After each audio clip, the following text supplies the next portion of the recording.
All right. Hello, Joyless people / internet people / friends / strangers who I don't know who happen to be here. I'm Jillian Richardson. I'm the founder of the Joyless, and I'm here with my collaborator / friend / mischief maker, Tony Bacigalupo. Hello, Tony. Hey, Jillian, so great to be here. We did it. We hit record again, and that's a win. So there you go. Boom. Yeah. The both of us are here to talk about updates on what we've been working on, keep ourselves accountable, keep all of you humans who want to help us out in the loop. And the first thing that we wanted to talk about is that we hosted the Joyless Social this week. It was a really interesting experience because we only got the venue the week before the event. So we only had a week to get everything together. It was a little bit of a mad dash. We ended up hosting it because of Aaron Davis. Shouts to Aaron. Alpha. Shout out Aaron. And he gave us their space, and it was incredible. It worked out perfectly. We had maybe 60 people. It was a really beautiful experience. Tony, is there anything you want to share around your experience of the Joyless Social? I'll say, because I was the first of our team to arrive there, and I was just so happy to see this space that was just perfect for what we needed. They had their office on one side, they had the event space on the other side, and it felt very cozy. It reminded me a little bit of my old co-working space because it's just up the street in Soho. And it just felt like I got a vibe like we were going to come back there. We were going to do a lot more things there. And then Aaron kind of intimated that could be a possibility for the future. So we were just very grateful to Aaron and Alpha for hosting us. And I have to say, I'm also really happy that we got as many people to turn out as we did, because we were concerned we weren't going to be able to get a lot of ticket sales, but it ended up being perfect. Like, we had enough people that we could barely fit them all in a circle around the room. And yeah, everyone seemed to have a good time. I took temperature of the room several times, and it seemed like at all times people were finding their people, which I think is really good. Yeah, it was awesome. We'd heard people who were there because of a nutritionist who recommended it, people who were there because their therapist recommended it. It just felt really good that the event is starting to get a reputation of, like, this is a place where if you're struggling with something, if you're struggling with finding a community, this is this. That feels awesome. Jillian, I'm sorry, I lost that last part of what you said. Yeah. Why don't you start recording also, just so that just in case, because I don't trust my computer anymore. Great. I'm now also recording. Okay, great. Tony, do you want to talk about what happened at the dinner party that you went to? Sure. I will say one more thing though on Joyless Social, which is that I think I just had this notion, and actually I didn't get to talk to you about this, so why not talk about it over video in front of everybody else while we're at it? I felt a fair bit of anxiety during that event, and what was interesting was I was going to give myself time to peel away and get centered. And I just didn't, because I kept having conversations with people and I didn't have a chance to really peel away properly. But I was able to get myself centered, and it worked out. And one of the ways I was able to do that was I was able to sit down and do those conversation cards. And I did those with Mark, and they were really, really good. The three things. And it just helped to be able to sit and do a social activity, but in a more grounded setting. So maybe something we could keep in mind for future Joyless Socials is introvert / anxiety friendly spaces and activities. Yeah, that's necessary. I was feeling it as well. I was coming into the event just feeling really sad and a little bit of I should be feeling happier. I should be more bubbly for the people who showed up for this. And just hopefully modeling that you can have a range of emotions in this space. That's okay. We still want to hang out with you. Was when I was sharing in the circle, I was this close to crying. And felt really embarrassed by that. And I had multiple people come up to me after and were like, thank you for doing that, because now I feel like I can bring my full self. And you definitely brought your full self, because we could see that range, but you were also committed to being professional and to being a facilitator and a leader. And I think that that combination is really useful and powerful. Thank you. And, you know, so just to kind of underscore why we're doing all of this here, we got this invitation to this really amazing get together of community leaders, and you weren't feeling well. I got to go, and shout out to Kurt Peliquin, who's been amazing at so generous to both of us. But when we talk to people about what we're trying to do, addressing the issue of loneliness, helping people find belonging, I don't know that I've ever talked to somebody where they're like, I don't know, I don't get it.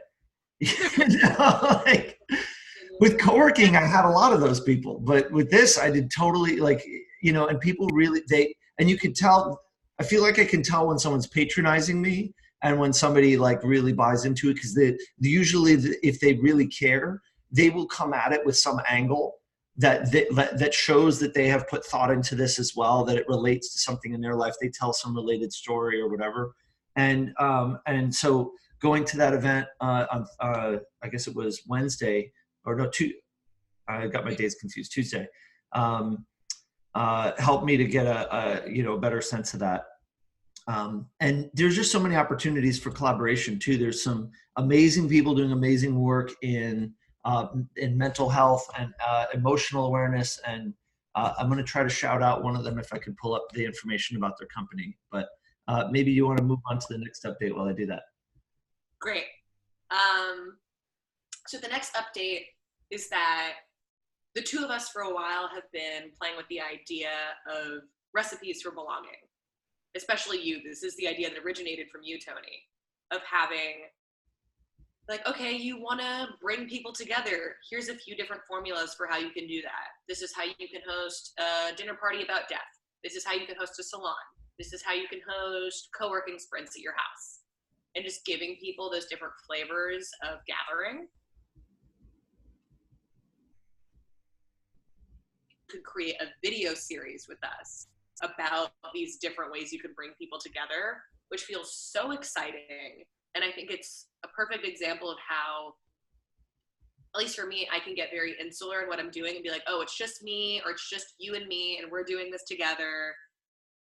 Instead of realizing, oh, there are companies that already have really big platforms that are looking for content, and working with us could be a perfect opportunity for us to get our message out there and for them to create content that's helpful to their audience. Yeah. And so for me, meeting this person who works at this company that creates video content and saying, oh crap, we could actually do, and they were saying like a video series. We could do multiple videos with this person, and starting to dream a little bit bigger of like, oh, we've met a bunch of talent agents recently. What if we got some of their celebrities involved? Just all of these things. It feels really fun to even play with that. And for me to feel, it feels very natural. Like it doesn't feel like a stretch. It feels like a continuation of what we've already been doing. Love it. Love it. And I think as we get more comfortable with sharing our voices and finding people who we want to elevate their voices, that's just going to make it easier and easier for opportunities for collaboration with people with larger platforms to come to emerge. Because what we're trying to do intersects with a lot of other people, right? And so for the folks that we're talking to there, they have a huge platform, but they don't have as much experience on the gathering and facilitation side of it. And it's just such a natural match. And I think we're going to find that with a bunch of people. And actually, you educated me just before this call about these awesome events that these celebrities are doing around like deep conversations, right? Jada Pinkett Smith as the Red Table, and one other. What was the other one? Justin Baldoni. He Justin does Baldoni. recorded dinner series with male celebrities about masculinity. Yeah, and so I love that there are these things we're finding that are happening that we can either learn from or maybe plug into or gain inspiration from, because something like that Red Table idea or Justin Baldoni's series, I feel like there's no reason why at the end of those episodes, they shouldn't be able to say, hey, now go organize your own in your city. Go to this website, register, get some free resources to organize it, maybe even a little video tutorial from the star. That would be like the dream scenario. But I think it would just be such a great extension if we took this consumption model of these shows and these resources and just turned it around and started giving people the power to self-organize in their cities. So it's good to keep learning about what's out there. And one of these connections is going to end up with a really dynamite collaboration at some point this year, I think. Amen. Totally agree. I think the last thing. I'll also mention while you're looking that up, the thing I was looking up, the gentleman that I met was Mahmoud Kadir. And I love him. Yeah. Flora Mind does in-person mental health training for educators and youth organizations, and they're introducing online training as well. So check that out at floramind.com, FLORAMIND.com. Total impromptu shout out for Mahmoud. He's such a rad guy. He has a great TEDx talk if you look him up too. Yeah, great speaker. Hire him to speak at your thing. And then hire me to speak at your thing. And then hire Jillian to speak at your thing. Three of us at the same time. Listen, do a conference and raise the money, and then we'll provide all of the speakers. So we got that part covered. Yeah. We definitely do. Last thing, creating more content to help people be better organizers. You want to talk about that, Tony? Yeah. So what I have been trying to get to in my own journey is really releasing my own voice again and just getting more vocal about what we're doing, which is part of why we're doing these videos, to get more comfortable with that and involve people in what we're doing. And I want to take that further. There's a lot that we both have to offer as far as knowledge and tools and skills. So you and I are resolving to create more stuff. We're going to create more content that is useful to people who are building communities or interested in learning how to fight the loneliness epidemic. And a lot of that's going to be free stuff. And we're also going to be trying to create some paid premium stuff that'll help us pay our bills and provide really a lot of value to folks who are out there trying to build meaningful communities. And so for me, that's going to be focused right now on this recipes idea, since I want to get more recipes out there and more stuff around that. But eventually we'll also get into more kind of skills-based things. I just submitted yesterday a video workshop for my co-working side of my world. So I'm excited to be having that out there in the world soon. And for you, do you want to talk about what you intend to be sharing more about soon, Jillian?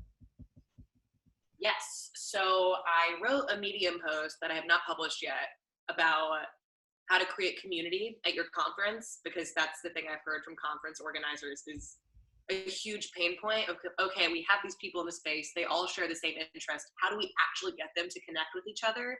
And more importantly, continue those relationships outside of the conference, because that's really what they want.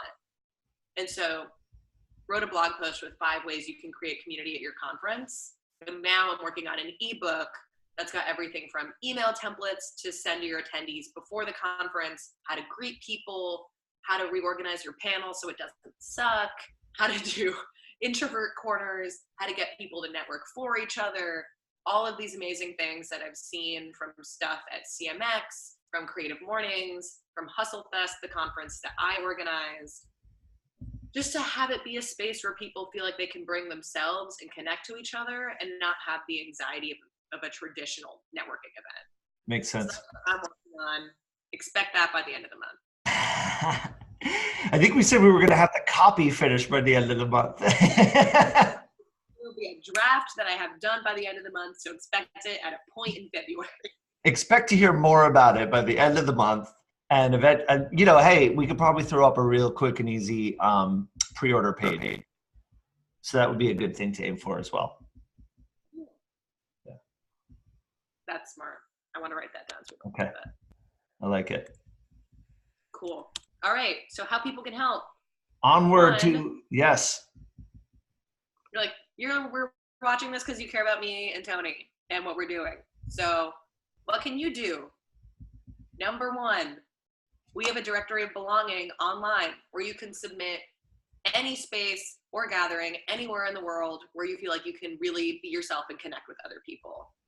We want to know where that place is.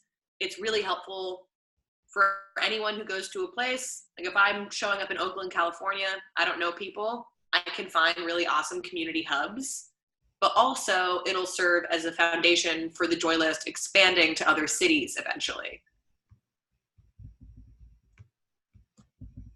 So that's B for work sprints. Yeah, so we talked about this recently. It came up in a previous Joyless Social, Joyless newsletter, but I published a recipe for how to create your own work sprint. So if you're working at home, you want to get out of the house, you want to be more productive and focused, work sprints are super amazing for it. They're really easy to run, and you can do it pretty much anywhere. So you can find that. Where the heck do you find that? I guess search work sprints on Medium. Yeah, I'm gonna need to make it easier for people to find my stuff, but yeah. So and I'll just add also with that directory that you know, wherever you are, if you know of something that's good and cool, and it doesn't have to be a established brand thing, it could just be like a cool thing your friend does. But where do you find belonging? Just where are you finding it now that it's serving you, or where has it served you in the past? We want to hear those stories. So I'm excited for that. And then that's going to give us a basis for more recipes to create. If we talk to people about the cool things that they've done, maybe we could turn those into more recipes to share. Yes. Yes. So and also to help Jillian with her ebook. If you are running a conference or want to run a conference, tell me what your pain points are, especially when it comes to connecting attendees to each other, creating community. What are you struggling with? Because I want this ebook that I'm working on to be as helpful as possible. How do people tell you about that? Good question. Email hey@joylist.nyc. hey@joylist.nyc. I'm doing conference stuff, and here's what hurts. Please help. Yep. Type stuff. Send. And because we are so excited that everything went well with Joyless Social, we're going to do it again. Yep. So, hold probably in your calendar February 19th. We will see. Yes. What we're looking for is companies to sponsor the next Joyless Social. And that could look like doing a giveaway. That could look like having your product there. That could look like us featuring you in the emails to attendees before and after, doing some social posts, doing a video post. We're totally down to play. So if that feels exciting, email the same email I said before. Yeah, and I would say we have a fair number of community organizers that come. So if you want to reach community organizers as a sponsor, that's good. And you know, mental health, like one of those like Talkspace or something, should totally sponsor us, I feel like, or something like that. Don't you think? Sponsor us. What? Yeah, Talkspace. Yeah. So if you're Talkspace and you're watching, come talk to us, because we can really provide you access to some folks who I think would be it would be useful for them to know that your platform exists and to spread it to their friends. Because I feel like the people who come to Joyless Social are agents for mental health, or prospective agents for mental health in New York. You know, like they care enough to come to that event and to talk to other people about belonging and loneliness and all, and like making friends. And I think a lot of them have enough of a passion to get that word out there. Yes. All right, last two things. Send the Joy List to your friends. If someone you know recently moved to New York City, send joylist.nyc their way. And lastly, if you want to bring the Joy List to your city, there is a page on the joylist.nyc page where you can say you're interested in bringing it there, or you're interested in leading it yourself. both things are possible. And I'll just add on the forwarding thing, use the the little link that Jillian puts in the newsletter now, to forward it to a friend so it doesn't mess up your subscription, but also so that we can see if people sign up using your link, because we want to know if forwarding works. We want to know where people are coming from. And if you're going to bring subscribers to the Joy List, then we want to know that you're doing it so that we can shout you out and give you lots of love. Amen. Okay, I think we do things. Amazing. I'm so glad we did this, Jillian. Let's put it out there. Boop. Perfect. Boop. All right. See you next week. Keep being wonderful, everybody. Bye. Bye.